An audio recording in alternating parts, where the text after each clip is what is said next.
SERV stock analysis and SERV stock prediction. Is it a buy right now?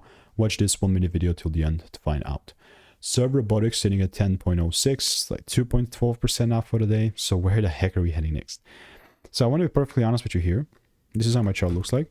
Before I get into it, just for context, I've done 32,000 videos and I've spent thousands of dollars on course and mentorships over the last 4 years. As a result, the strategy has delivered thousands of great predictions.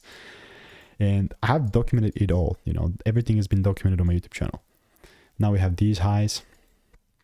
And yeah, this is perfect. Like, no doubt about it. If I now, because we're like inside this demand area, I'm waiting for my double break to be met in order for me to long.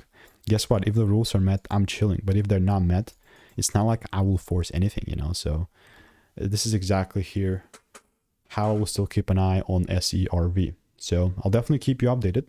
If you want to learn the strategy that I'm using, click the first link in the description and I will see you in the next one.